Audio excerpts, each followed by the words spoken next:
Olá, gente, estamos aqui pela TV Evangelizar mais uma vez com o programa Rema.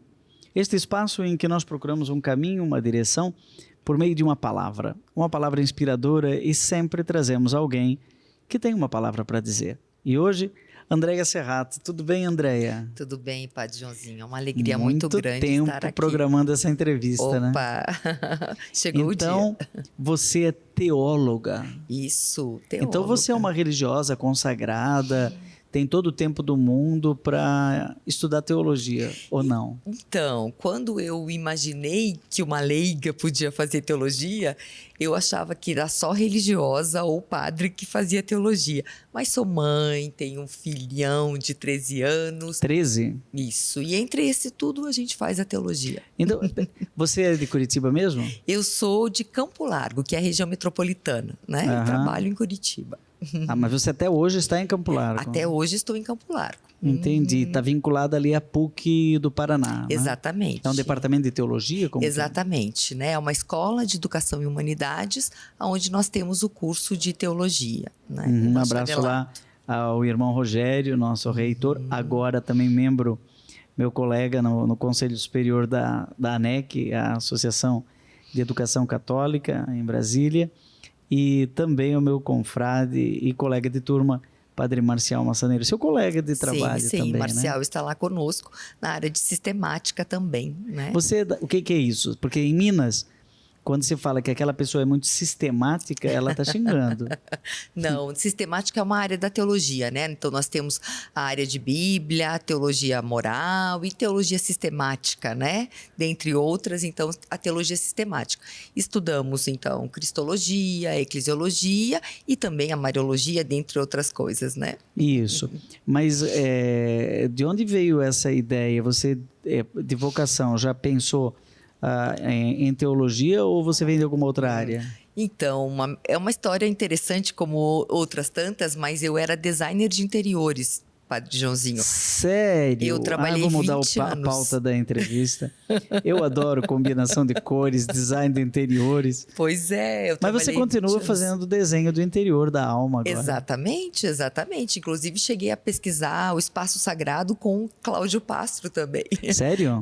Então, eu fiz desenho industrial, artes plásticas e eu trabalhei 20 anos como desenho. Você trabalhou mesmo como designer? 20 anos como designer de interiores. Eu tinha escritório de design, eu fazia projeto. O projeto da minha casa, eu que fiz todo o projeto de móveis. Fiz o arquitetônico, embora não cabe, né, a uma designer de interiores. Mas eu trabalhava pastoralmente com os exercícios espirituais inacianos. Inclusive, conheci meu marido na Pastoral da Juventude. Em Curitiba? Em Campo Largo, né? E aí... Como chama seu marido? É Paulo. Só podia ser, né? Uma teóloga casada com Paulo, claro. Andréia, Paulo. Andréia, Felipe, Paulo. meu filho. O filho Felipe? Nossa, é uma igreja doméstica, então. Mais ou menos. É Felipe com I ou com P? É com I. É bem com como Felipe mesmo. Essa foi a ideia. Filipos. Eu amo a carta aos filipenses. Então. Mas aí, essa família sagrada, vocês se encontraram?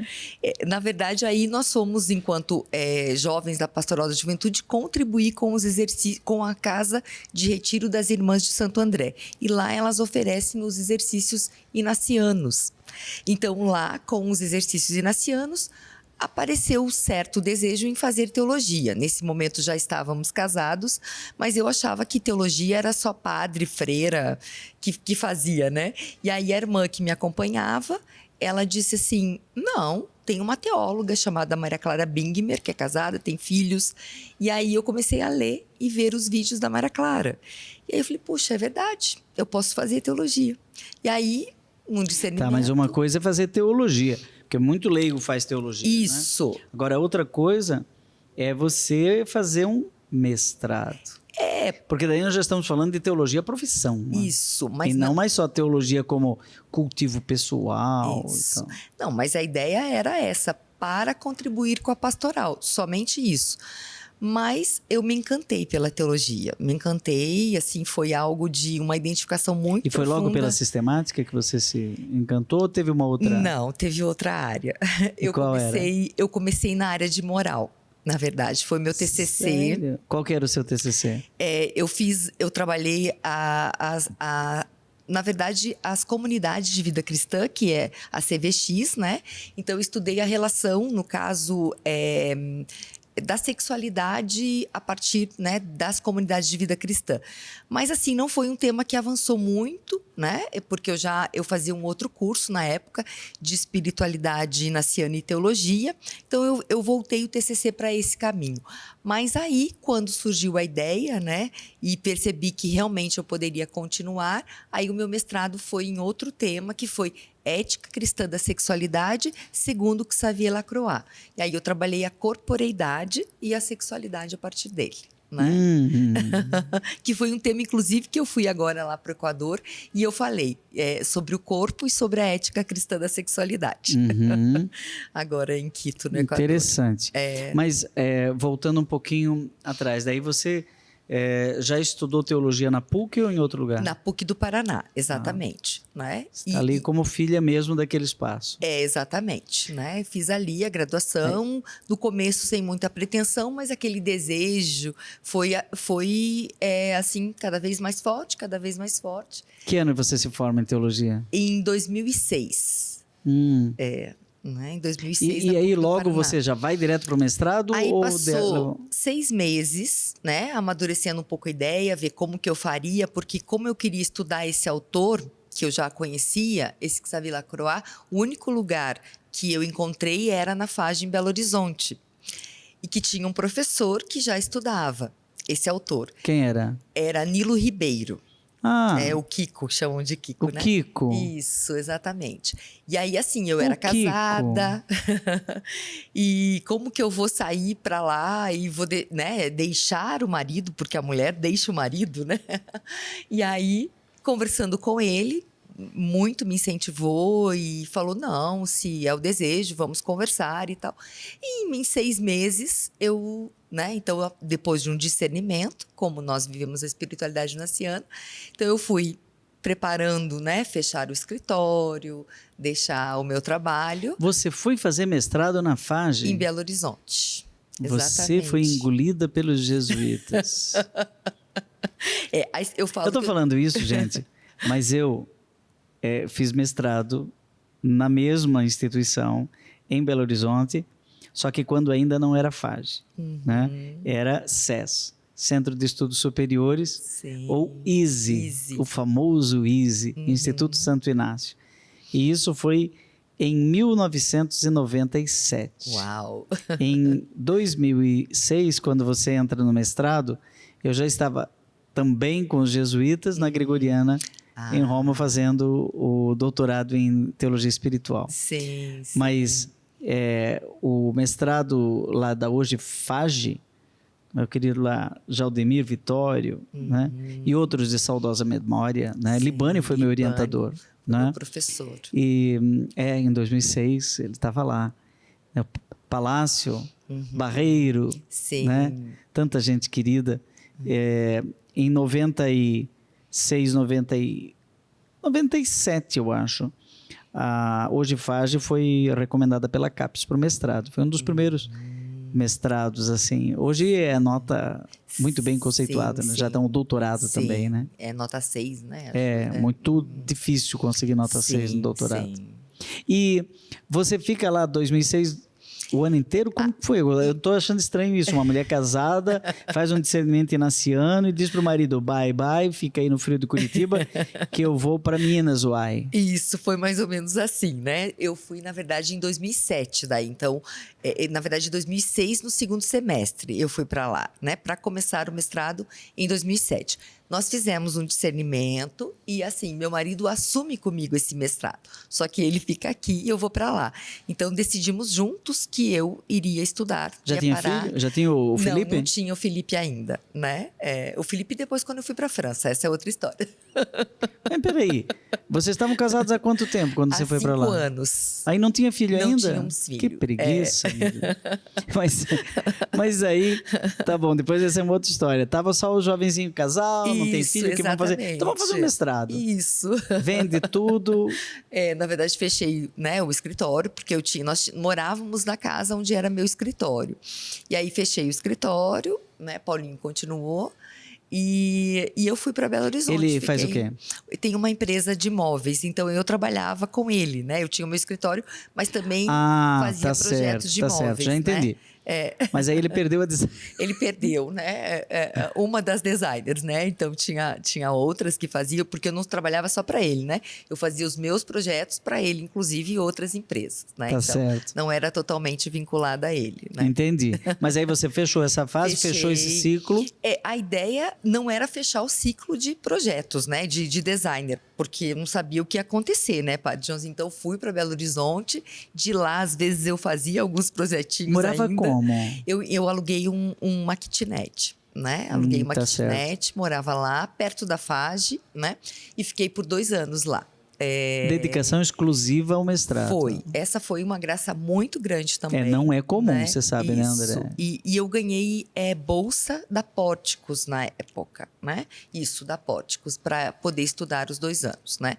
Ganhava apenas para não pagar o mestrado. Então, no restante... Você teve que também, junto como família, ele segurou a onda lá. Exatamente. Né? Foi assim. E aí era como? Toda hora voltando para Curitiba? Então, na verdade, não dava, né? Toda hora também. Mas não é tão barato. Curitiba, não, exatamente. Belo Horizonte, Curitiba. Então, era assim, as férias, claro, eu vinha, né? Mas e a gente tentava, cada um mês, nós procurávamos nos encontrar. Então, ou ele ia para lá, ou eu vinha para cá. Mas nós chegamos a ficar 2 meses longe, assim, sem encontrar, né? E não estava tão comum, em 2006, se eu lembro bem, essa coisa do virtual, das redes sociais.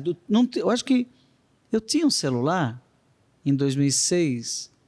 Eu acho que estava começando, né, esse negócio mais popular. Eu acho que não tinha WhatsApp. Não existia o WhatsApp ainda. O WhatsApp foi em 2013. Exatamente. Não tinha Skype. Tinha Skype. Nós utilizávamos o Skype, justamente. Tinha Skype. Quando a gente fala depois de Skype, a gente já sabe a idade. Exatamente. Então, utilizávamos o Skype, né, para conversar. Então, claro, né, sempre. Mas foi um momento muito interessante, sabe? Porque acho que é um momento que, enquanto casal, tem que estar bem para fazer isso, né? Então, assim, nós estávamos bem, decidimos juntos. Então, eu fui para lá, ele, como o senhor falou, segurou, né, a questão financeira, que para mim era também um pouco difícil, porque sempre fui muito independente, né? Então, foi um momento que eu fiquei dependente dele também, né?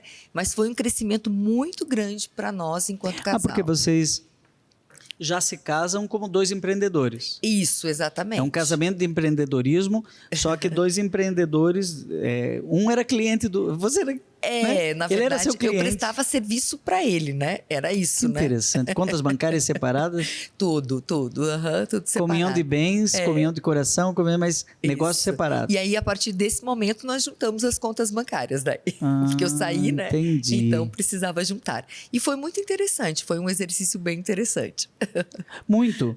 E aí, lá, quem é que foi o seu orientador do mestrado? Então, o Nilo Ribeiro. Né? Nilo Ribeiro Júnior, porque eu queria estudar Xavier Lacroix. Você falou. E ele era o professor que trabalhava com isso, né? Então tinha uma Mas o Kiko, você falou, ele já tinha estudado esse autor também. Já, e ele dava uma disciplina, inclusive, de ética da sexualidade, ética cristã da sexualidade. E ele conhecia o autor, né? E o autor bebe muito também na fonte da ética levinasiana, né? De Levinas. Então, eu fui já para conversar com ele, já havia conversado antes, né? Então, eu fiquei 6 meses preparando o projeto para ir começar o finaliza em 2007? Não, eu entro, na verdade, em 2007 lá. E termino em 2009, né? Mais ou menos, isso. Entendi, 2009. Porque foi metade do ano, né? 2007. Então, 2008... inteiro e metade de 2009. Aí defendo, exatamente. Defende isso tudo, beleza? Isso. Gente, eu estou falando de um mestrado, de uma leiga, feito com os jesuítas. Acho que talvez o pessoal que nos acompanha não tenha noção do que significa fazer o mestrado na FAGE, não é? Não é só um mestrado em teologia, uma coisa inusitada para um leigo. É um mestrado de excelência. Quando diz assim, eu fiz mestrado onde? E eu diz assim, na FAGE. Opa, desculpa aí. Né? Porque também não é fácil sair, é fácil entrar. Não é fácil de sair. Né? E aí você diz assim, agora chega, doutorado nunca mais. Foi mais ou menos isso. E é interessante porque aí lá não tinha como ficar mais 4 anos se fosse para fazer um doutorado. E eu não tinha perspectiva de trabalho, né? Então volto, vou fazer o quê? Vou trabalhar com o projeto de novo. 4 anos para o mestrado? Não, mestrado 2 anos. Se 2 fosse anos. ficar para o doutorado, seria mais 4 anos, né? Mais 4, aí não daria, né? Aí eu volto e surge uma vaga na PUC do Paraná. Com mestrado? Na verdade, para trabalhar na graduação. Com mestrado, Isso já era 2010? Isso era finalzinho de 2009. Entendi. Porque uma professora sai de licença maternidade. Então, foi assim, rápido, né? E aí, fui lá, fiz os testes, faltava um mês para acabar o semestre e eu entrei. E ali você começa a trabalhar junto com o Clodovis Boff? Isso, na verdade ainda não, né? Porque eu trabalho na graduação dos cursos com a disciplina de cultura religiosa. Mas no outro ano eu começo a trabalhar com ele daí. Aí, né? aí que você começa a entrar na seara da Mariologia. Isso. Você prefere Mariologia ou Marialogia? Então, deveria ser Marialogia, né? Sempre tem essa coisa, né? Exatamente. Marialogia. Explicava para os meus alunos sobre isso, né? Que Mariologia, né? Porque a gente não é fala teologia do Mário, né? Exatamente. Mas, para quem está nos acompanhando, então nós estamos falando de uma área do saber humano chamada teologia. É os saberes e os sabores sobre Deus. Ok. Dentro dessa área, nós temos sub-áreas. Uma delas é a teologia sistemática, ou alguns chamam teologia dogmática, que trata das grandes verdades da fé, sobre Jesus Cristo, sobre Maria, sobre a Santíssima Trindade, sobre o Espírito Santo, etc., sobre a salvação. E uma destas disciplinas, que já se tornou quase que uma área de saber, é a Mariologia. Mas sobre isso a gente vai falar no segundo bloco. Não perca mais nenhum vídeo da TV Evangelizar. Inscreva-se agora. Estamos de volta com o programa Rema, uma palavra inspiradora. Hoje entrevistando a teóloga leiga, mãe e esposa, Andréia Serrato. Andréia, nós falamos no bloco anterior do seu itinerário de formação, né? Primeiro designer de interiores, ainda quero voltar nesse tema, e depois a arquitetura da alma, inclusive a arquitetura de Deus. Né? E você diz que já ali por 2010, então já encontra um espaço na PUC do Paraná, para lecionar no departamento de teologia, que dá aula para todos os cursos de cultura religiosa, alguma coisa assim. E, de repente, você começa a se embrenhar pela área da Mariologia, com a companhia sempre iluminada e austera, cheia de vigor e ternura, de Clodovis Boff, um dos maiores mariólogos do mundo. E, com certeza, ali entre os primeiros do Brasil, que escreveu, por exemplo, Mariologia Social, que é uma referência, que agora está enclausurado lá, virou eremita no Acre, né, em Rio Branco, e escreve o Livro do Sentido, né, tá já no terceiro volume. Como é que foi essa história de entrar na área da Mariologia? Bem, então, eu fui aluna do Clodovis, né? Então, sempre ele me fez, como ele dizia, conhecer mais e amar mais Maria, né? Os princípios aí de estudo de Maria, porque eu tinha uma certa dificuldade, né? Por conta, sei lá, de uma jovem que fez artes plásticas, entender. E com o Clodovis Boff, eu me apaixonei pelo estudo de Mariologia, né? De Maria, conhecer Maria, essa mulher do cotidiano, né? Que ele tinha um livro também, O Cotidiano de Maria de Nazaré. Maria de Nazaré. Esse livro me encantou, né? Então, aí quando eu voltei, né? Quando para a PUC como professora, ele estava um pouco querendo sair, porque já estava cansado. E aí, então, veio a proposta de nós darmos aulas juntos. Ah, sério? Sério. E aí, então, dentre as disciplinas, uma delas era Mariologia, uma era método e outra era Mariologia. E ele falou, olha, seria bem importante, porque um homem e uma mulher. Né? Ele falou assim, ele dizia assim, para falar de Maria é muito importante que uma mulher fale, né? E aí eu fiquei 2 anos em sala de aula com ele, né? E dividíamos a disciplina. Então eu dava aula também e ele, né? Nós dois dávamos aula da mesma disciplina que era Mariologia. E aí, né? Eu fui cada vez mais realmente, né? Estudando, buscando, conhecendo. E aí acabei me aproximando também, né, dos congressos, né, da Academia Marial. Não sei quem está nos acompanhando deve ter achado, dizer, não, eu já ouvi esse nome Boff, não é um tal de um teólogo da libertação. Sim, Leonardo Boff é irmão do Clodovis Boff, né? E, aliás, os dois têm uma terceira pessoa nessa trindade aí, que é a Lina Boff. A irmã Lina Boff é também marióloga, né? E tem muitos livros. E ela sempre foi do Departamento de Teologia da PUC do Rio de Janeiro. Né? O Clodovis não é da mesma congregação que o Leonardo. O Leonardo é de origem franciscana e a Lina, eu não lembro bem qual é a congregação dela, mas o Clodovis é da Ordem dos Servos de Maria, servitas, que tem isso no DNA, não é? Essa questão de Maria para os servitas é no DNA. E desse tempo todo seu de experiência de entrar na Mariologia em companhia de um dos maiores mariólogos do Brasil, chamado Clodovis Boff, qual é a ênfase que ficou, a lição que ficou, que você sempre tem que repetir para os seus alunos, como dizia o nosso mestre Clodovis? Bem, primeiro que era uma grande responsabilidade estar com ele, né? Porque você era uma jovem, saída da teologia. Ele já um velho experiente teólogo. Isso. Estamos falando que o Clodovis hoje deve estar quase com 80.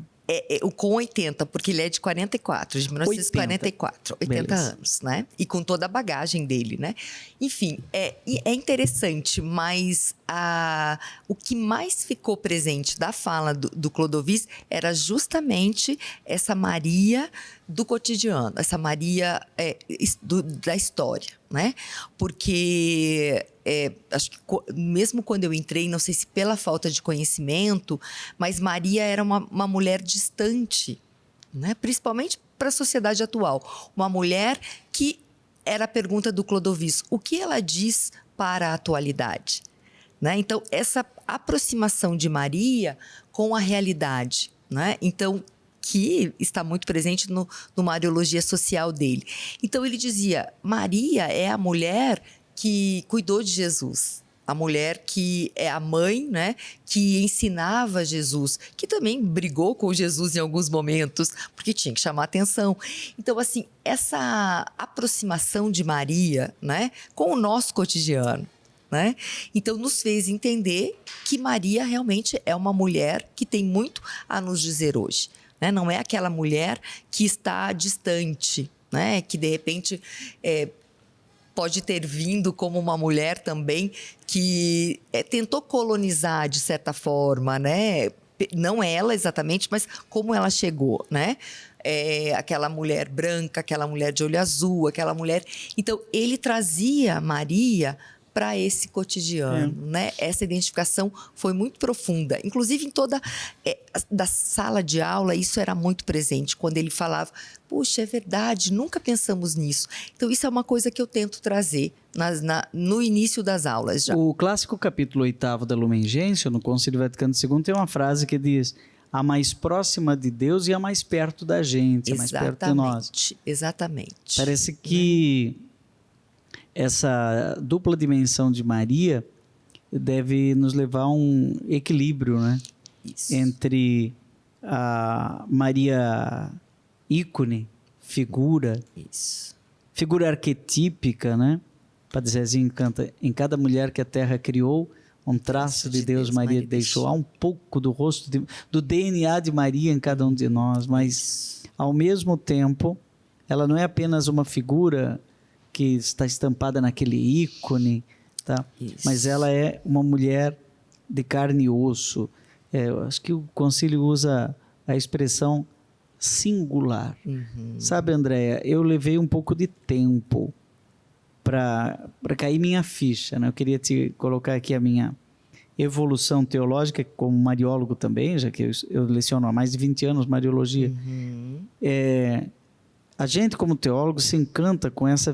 Aliás, design de interior também, né? Com essa coisa arquetípica, Sim. com essa coisa simbólica. Olha, Maria, eu já vi teólogo falando isso, não é aquela mulher lá de Nazaré, da periferia de Israel. Maria é um modelo, né? Maria é um exemplo. E aí vai arquetipificando, né? E por fim ela vira um quadro na parede, né? Isso. Vira um quadro na parede. Isso. Ou vira um modelo. E aí eu chego no Concílio Vaticano II e diz assim, Maria na sua singularidade. E sabe onde que me caiu a ficha? Quando eu percebi que a nossa salvação passou pelo ponto de toque entre o céu e a terra, o sim de Maria. Sim. Ou seja, tem comprovante de endereço o cristianismo. E aí eu queria ver se você já ligou a corporeidade do verbo no ventre de Maria, esta mulher, e toda essa sua teologia do corpo lá do início, né? Que para você é tão importante, né? Sim. Mesmo da sexualidade, da ética que você narrou, essa questão do corpo de Deus nascido de Maria, na singularidade do ano zero, do vértice da salvação. Sim, sim. Então, acho que quando nós começamos a estudar, né, essa questão do corpo, uma das primeiras coisas que vem é justamente perceber que o verbo se faz carne, né, que o verbo se faz corpo. E isso passa pelo ventre de Maria. Né? Então, Maria é aquela que abraça mais profundamente, ninguém abraça como ela o Cristo, né? E esse Cristo é carne da carne de Maria, é sangue do sangue de Maria, né? Então, ele se faz corpo a partir do corpo de Maria também, né? Então, nesse sentido, é muito profundo a gente perceber como, né, a encarnação do verbo, né, se dá na nossa história, né? O quão próximo de nós, né? O ventre de Maria é um prelúdio da Eucaristia. Exatamente, exatamente. Né? Então, acho que nesse sentido, hoje não tem como separar, né? Não tem como a gente olhar. Por isso que essa questão do corpo, da corporeidade, ela me encanta tanto, né? E eu acabei deixando um pouquinho de lado, mas eu estou retomando os estudos, porque ela realmente é primordial, né? Nós entendermos justamente como que o verbo se faz carne. Uma vez um padre falou sobre a experiência dele de sacerdote, que cada vez que ele pegava a hóstia na mão para consagrar, e diz assim, isto é o meu corpo.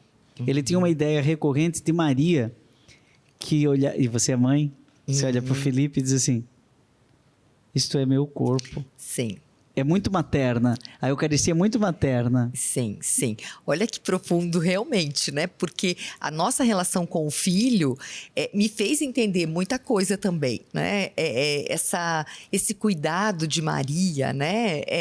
E ver, imagino que ela, né? Isso imagino que ela também via em Jesus os traços dela, né? De mãe, né? Então, assim, ver justamente esse filho que vai tomando, né?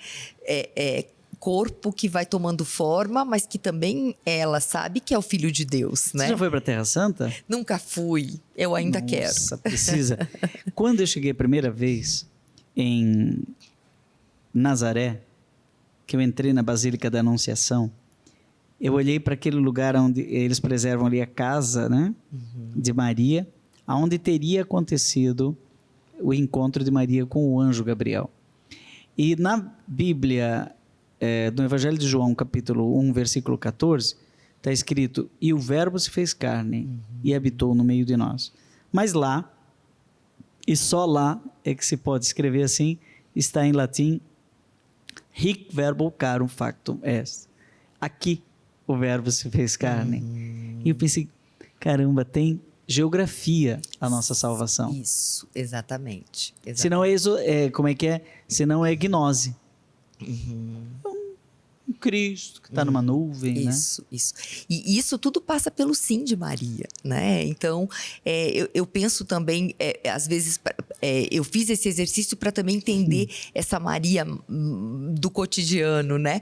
Então, quer dizer, ela estava num momento histórico de dificuldade que se esperava o Messias, né? Então, ela sabia que o povo queria o Messias, mas esse sim que ela dá é muito difícil, porque uma mulher, né, que naquele momento não tinha marido, que diz vai ter um filho, que vai ter um filho, se José não diz o sim, ela seria apedrejada.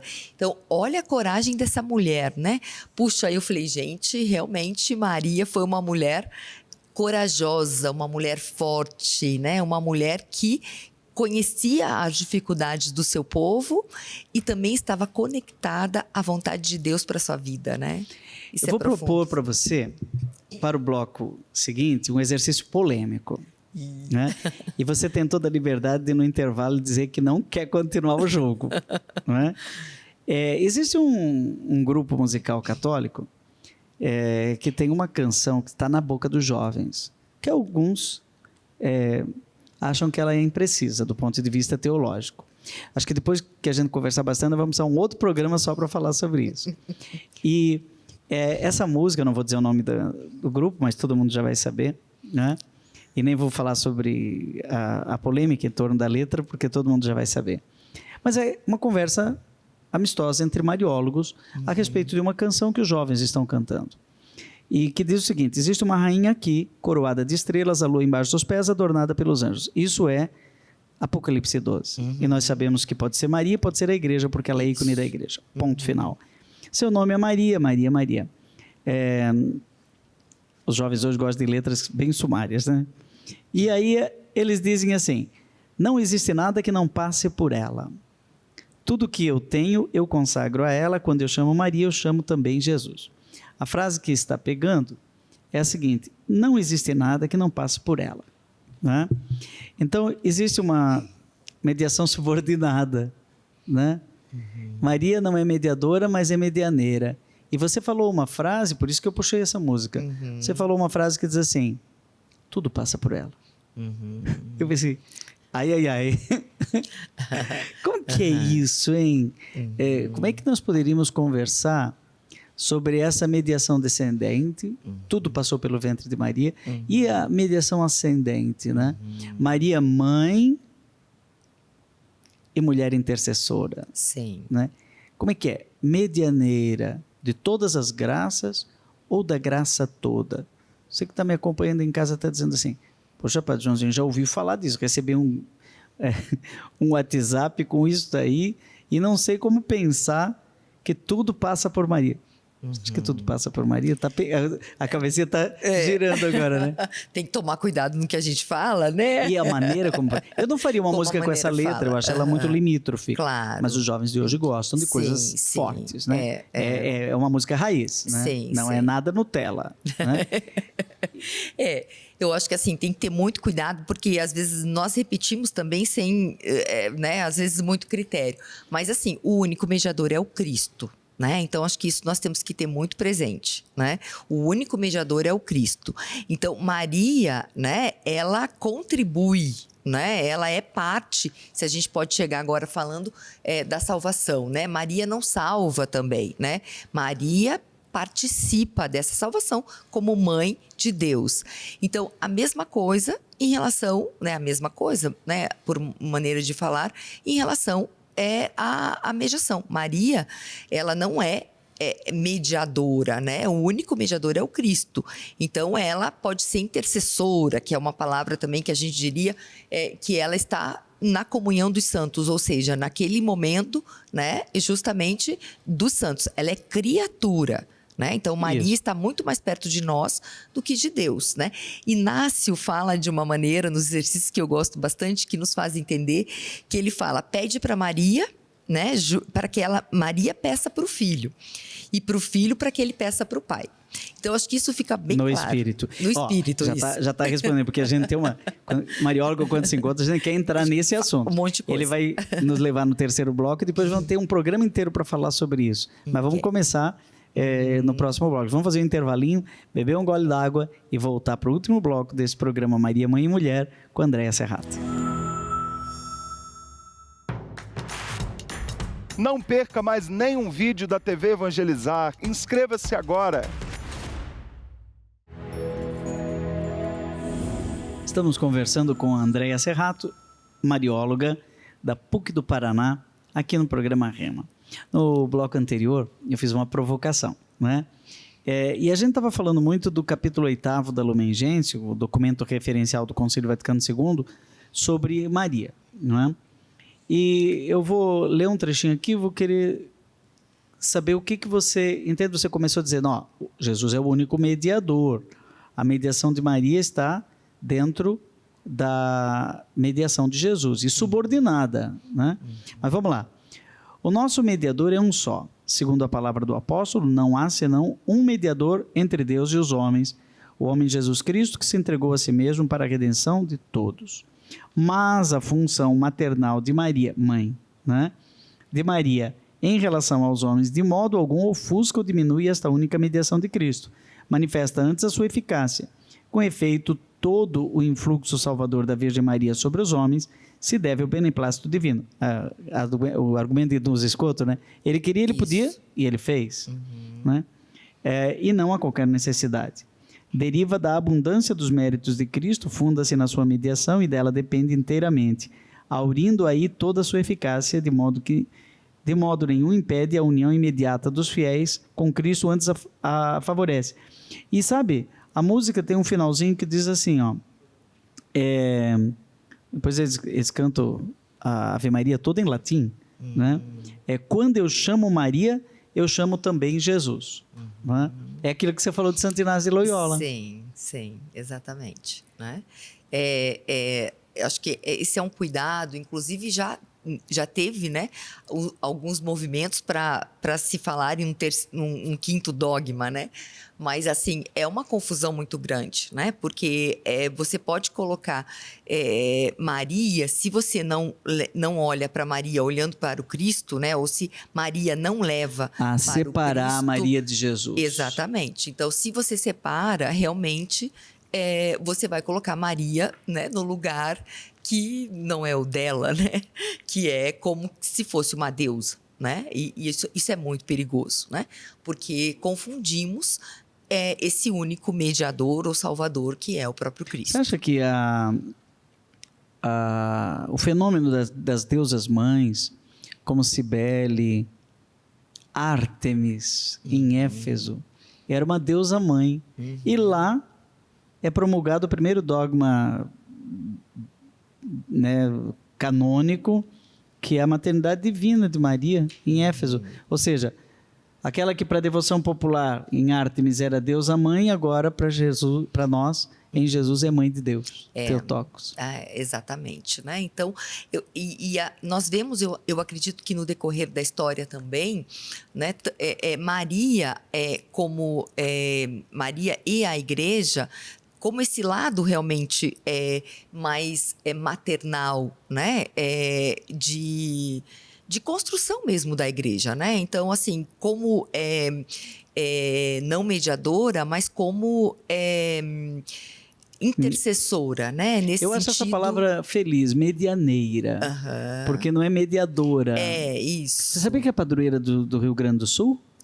Medianeira, Nossa Senhora Medianeira? Sim, temos um colégio aqui em Curitiba também, né? Medianeira? Medianeira.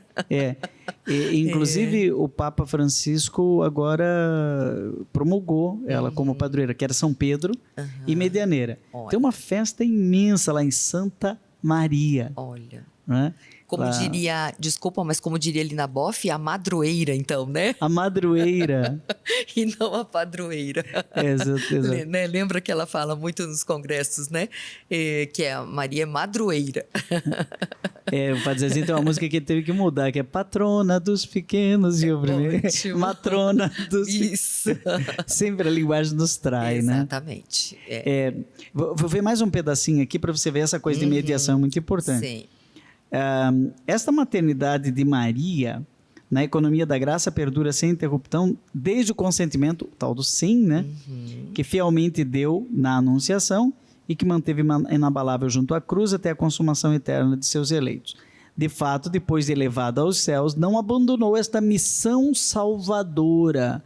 Olha que atrevido o concílio.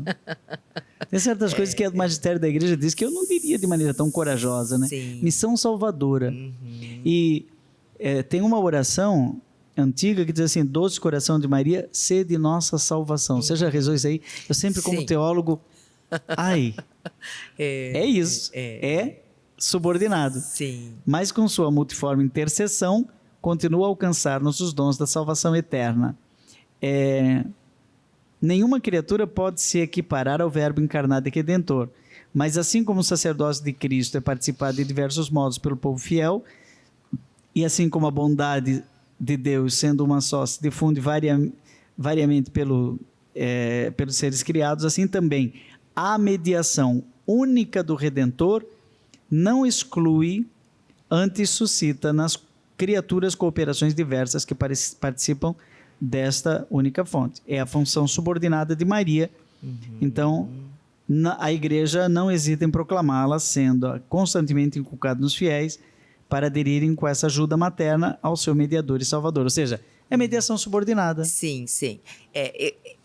Eu acredito que pode suscitar confusão se a gente não coloca dessa maneira, né, como uma mediação subordinada, né, ou que não é ela que salva, né, ela não salva, mas ela é parte do plano de salvação, né, então ela não é a que está, né, diretamente junto a Deus, mas ela é a mãe de Deus. Outro né? dia eu recebi uma crítica porque eu fui rezar o terço com meu querido Frei Gilson às 4 da manhã.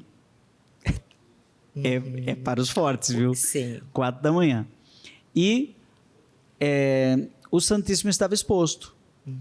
E a gente rezou os 4 terços. Os mistérios da alegria, da dor, da luz e da esperança. 200 Ave-Marias. Diante da Eucaristia. Então, uma pessoa me mandou uma mensagem dizendo o seguinte: eu não concordo que se converse com Maria diante de Jesus na Eucaristia. Aí eu pensei, meu Deus, eu nunca rezo a Maria, Sim, e nem mesmo a Jesus, eu rezo ao Pai. Em Cristo, Sim. como é que é? Por Cristo, com Cristo e em Cristo. Então eu rezo com Maria. Né? Isso. E aí, relendo a Marialis Cultus do Paulo VI, né, que esse ano está completando aí Sim. 50 anos, né? 50 anos, isso. É incrível como ele sempre coloca unidos com Maria na oração. Isso. Como é que é a sua experiência mariana de mulher?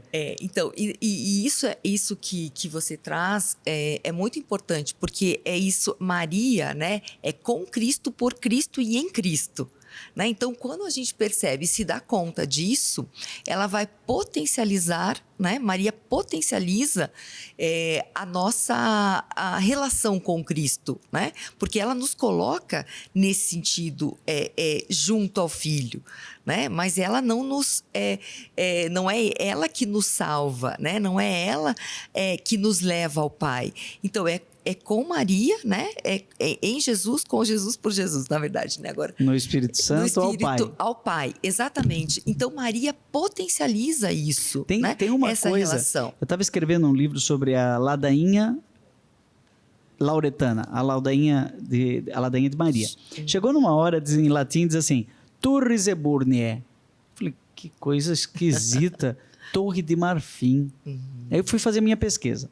Você sabe de onde vem Torre de Marfim? É porque Maria, lá no Cântico dos Cânticos, o amado diz assim, ele elogia a amada que ela é tão linda que o pescoço dela parece uma torre de marfim. Acho que nenhum amado hoje falaria isso para uma amada, mas naquele contexto ali é lindo. O pescoço parece uma torre de marfim. E aí, por que Maria é uma torre de marfim? Porque para os santos padres, Jesus é a cabeça, a igreja é o corpo e Maria é a torre, é o pescoço. Não é a cabeça. Sim, exatamente. E também não é meio corpo, né? Tá? É essa, sim. essa ligação Isso. que é parte do corpo. Claro. Mas ela tem uma singularidade. A mediação de Maria, subordinada, ela tem algo de especial que talvez a nossa não tenha. Eu não cantaria dessa maneira. Não existe nada que não passe por ela. Mas várias congregações, acho que é do São Luís Maria Grião de Montfort, diz, tudo com Jesus, nada sem Maria. Bem, Claro, claro. E acho que aí também é quando olhamos, né, para essa relação justamente, né, de tudo passa por Maria, e esquecemos muitas vezes também do Espírito, né? Quer dizer, Maria, né? Na verdade, ela é infundida, é a primeira, né, que recebe o Espírito, né? Então, em Jesus, né? Então, passa por aí. Então, se tudo passa por Maria, onde que está o Espírito, né? Aonde que fica essa relação, né? Aonde que fica justamente a graça que se dá nela, né? Que não é por mérito, não é por ela. Então, tudo passa por Maria. Há que se refletir. Então, quer dizer, ela é diferente porque ela mereceu, né? Não, em termos de mérito. Né, exatamente, não é meritocracia, né? Aí nós vamos chegando ao final do nosso programa e entra num assunto que é delicioso, que é essa questão da graça de Deus com sua primazia e do esforço humano, da resposta humana. Isso. Aí qual é a dimensão, né, do sim de Maria? Eu queria te convidar para a gente voltar, talvez até na semana que vem, a conversar sobre isso, inclusive no diálogo entre católicos. Você é professor de ecumenismo, né? Também. Católicos e evangélicos. Porque diz que os evangélicos não são marianos, mas eu tenho visto tanto evangélico mariano. Sim. Muito, realmente. É muito interessante esse diálogo também. Parece que tem até uma congregação de religiosas luteranas. Você ouviu falar? Acho que elas estão em Curitiba. São religiosas, consagradas, mulheres consagradas, mas são luteranas. Ah, não, acho que eu não conheço. Vou buscar. Existe. E é um diálogo entre luteranos e católicos, né, sobre isso. Sim. Então, se você topar, a gente aprofunda esse nosso diálogo de Mariologia Ecumênica. Vamos lá. E temos que voltar a falar de design de interiores. Sério? Sim. Você combinava as cores? Como que é? Claro, todo o espaço, né? Você pintaria uma parede de cinza? Depende do espaço, com certeza, né? Mais cinza. escurinho? Claro. O cinza tá em moda agora. Eu pinto. Sério? Olha só. Pinto no meu quarto, quem pinta sou eu. Adoro decoração. Olha. Mas eu não tenho nenhum estudo para isso. Mas isso também está dentro do nosso, né? Às vezes, não sei se dom, mas Sabe alguma por que coisa. que eu gosto do pessoal de design de interiores? Por quê? Porque eles consertam os erros dos... Desculpa, viu? Você que é profissional dessa área, não devia falar essa coisa aqui. Dos engenheiros e do arquiteto. Que eles fazem o negócio, né? E depois a pessoa olha aquela coisa montada e diz assim, dá para se transformar isso numa sala? Isso. Dá para se transformar isso numa cozinha? E a gente tem que entender muito o outro para poder fazer isso, né? Eu acho que isso que me encantou com a teologia também, porque se eu não entendo o outro, a outra casa, a pessoa que vive naquela casa, dificilmente eu conseguiria fazer algo próximo, né? Que ela tem um se livro chamado A Casa da Teologia. E agora do Murad. Do Murad, que é mariólogo. Isso. E agora tem essa coisa da casa, está muito forte aí nas diretrizes gerais da ação evangelizadora da Igreja no Brasil, da CNBB, não é? Sim. Eu acho que esse negócio da casa, do templo, isso, né? Isso. Do corpo enquanto contemplado. O Leonardo traduziu a Ave Maria, ao invés de cheia de graça, contemplada, a feita templo. Acho bonito isso, né? Aquele livro dele é Ave Maria, o Feminino e o Espírito Santo. Sim. E aí, eu acho que é muito caro também para a gente olhar todos esses temas, porque o espaço sagrado, né? Nós somos templos do Espírito, nós somos. Então, o espaço onde estamos, né? O espaço onde rezamos, onde meditamos, é o nosso espaço, né? É o templo sagrado, estar diante de Deus também. Então, a tenda, né? A tenda, né? Então, quando a gente separa isso, acaba ficando um pouco difícil. Agora, é claro, quando você, como designer interior, vai ler o Cotidiano de Maria de Nazaré, do Clodovis Boff, vê aonde se deitava, né? Aonde tomava banho, aonde ia no banheiro. Isso. Você tem noção de que Maria e Jesus e José também iam no banheiro? Mas você já se deu conta de onde era o banheiro? Onde é que tomavam banho, né? Onde é que ficavam os animais? Sim. Ele dizia, Maria tem cólicas também, né? Maria também tem cólicas. Puxa, é verdade. É muito interessante. Muito interessante. Quando diz assim, não havia lugar para eles na hospedaria. Não tinha lugar na casa, porque tinha que ir atrás onde ficavam os animais, era grudado, os animais aqueciam a casa. Sim, sim. Então, o design de interiores da Bíblia ajuda a entender a teologia. Claro, com certeza. Acho que você fez esse caminho, né, Andréa? Com certeza. Deus tem os seus caminhos, né? Então, ele vai nos... Você acha que você tem uma visão estética da teologia? Tem. Existe uma estética teológica? Claro, tem, né?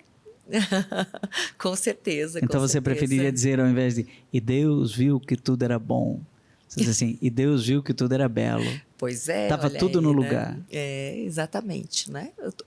O grande teólogo, né, Urs von Balthasar, né, que trabalha essa questão da estética, né, da beleza. Da beleza. O verbo encarnado, né? A beleza salvará o mundo, Dostoiévski, né? Isso, exatamente. Gente, que papo cabeça, que vocês viram isso.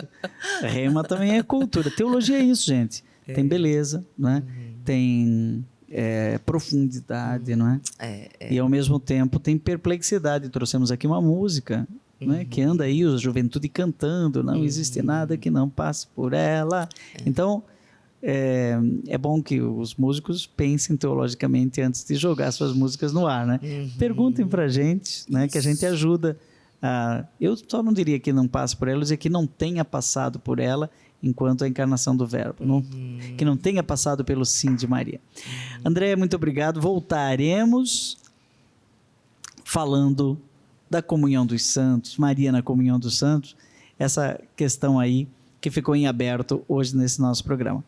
Agora, Padre Reginaldo Manzotti, é com você aí com a sua experiência de Deus.